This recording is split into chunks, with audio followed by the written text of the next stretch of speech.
Praise God everyone. Today is the day 21 of completing my Bible in 30 days. और हमारा परमेश्वर सच में बहुत विश्वास योग्य परमेश्वर है. हमारी प्रार्थनाओं को सुनता है, हमारे वचनों का, हमारे शब्दों का वह आदर करता है जब उसकी इच्छा के अनुसार हम मांगते हैं. और परमेश्वर का वचन दोस्तों हमें यह सिखाता है कि हमें विश्वास करना है और विश्वास को जो है हमें अपने विश्वास को क्रियान्वित करना है, उसे कर्म के द्वारा हमें प्रकट करना है. तो मेरा ये मानना है कि हम अपने विश्वास को जो है प्रार्थना के द्वारा उसे एक्टिव कर सकते हैं, उसको हम कार्य पे ला सकते हैं. जब हम विश्वास कर रहे हैं किसी चीज़ के लिए तो हम अंगीकार करते हुए और प्रार्थना के द्वारा अंगीकार करते हुए हम उसे जो है एक्टिव करते हैं. तो जब विलाप गीत उसके दूसरे अध्याय और 19वें वचन को मैं पढ़ रहा था तो वहाँ पे लिखा गया है कि अपने हृदय को जो है धाराओं के समान परमेश्वर के सम्मुख उड़ेल दे, अपने मन को धारा के समान परमेश्वर के सम्मुख उड़ेल दे. तो जब मैं ये पढ़ रहा था तो मैंने पवित्र आत्मा से पूछा, प्रभु जी मैं किन कार्यों के द्वारा किन विषयों में जो है अपने हृदय को उड़ेल सकता हूँ. तो परमेश्वर मुझे बताता है कि जब हम अपने गुनाहों का अंगीकार करते हैं तब हम परमेश्वर के सम्मुख अपने हृदय को उड़ेल सकते हैं. जब हम परमेश्वर के सम्मुख अपने आनंद को हम प्रकट करते हैं तब हम अपने हृदय को उड़ेल के उसकी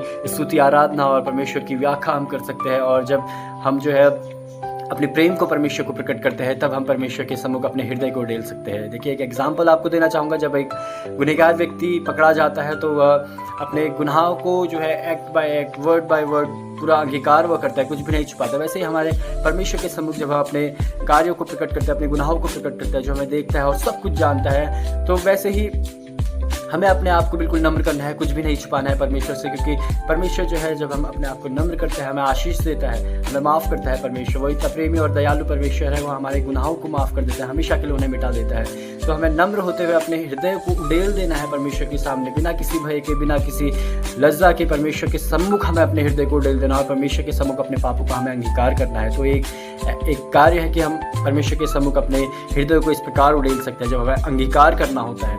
और जब हम अपने आनंद को परमेश्वर पर प्रकट कर रहे होते, दाऊद कैसे नाचते हुए अपने आनंद को प्रकट करता है, वैसे हम परमेश्वर के सम्मुख अपने हृदय को उड़ेल सकते हैं. और जब हम प्रेम को परमेश्वर के सम्मुख प्रकट करते हैं, अपने प्रेम को कि वह कितना महान है प्रभु जी, उसकी व्याख्या हम कर सकते हैं, उसके गुणगान हम गा सकते हैं और कितना ज़्यादा हम उससे प्रेम करते हैं वह हम परमेश्वर को बता सकते हैं कि प्रभु जी मैं आपसे प्रेम करता हूँ, प्रभु आपने मेरे लिए सब कुछ किया है, मेरी ज़रूरतों को आपने पूरा किया है, प्रभु मैं आपसे बहुत प्रेम करता हूँ पिता परमेश्वर. और घुटनों पे आके और अपने हाथों को उठा के परमेश्वर की स्तुति आराधना करते हुए हम जो है अपने हृदयों को परमेश्वर के सम्मुख धाराओं के समान उड़ेल सकते हैं, बिल्कुल बहती हुई धाराओं के समान परमेश्वर की स्तुति महिमा और उसकी गुणगान करते हुए जो है हम परमेश्वर के सम्मुख अपने हृदय को उड़ेल सकते हैं. तो जब ये वचन मैं पढ़ रहा था परमेश्वर ने इन वचनों से मुझे आशीष दिया है और परमेश्वर आपको भी जो है इन वचनों के द्वारा आशीष देगा. कभी भी परमेश्वर के सम्मुख अपने हृदय को रोक के ना रखे बल्कि धाराओं के समान उसे उड़ेल दीजिए. May God bless you. परमेश्वर आपको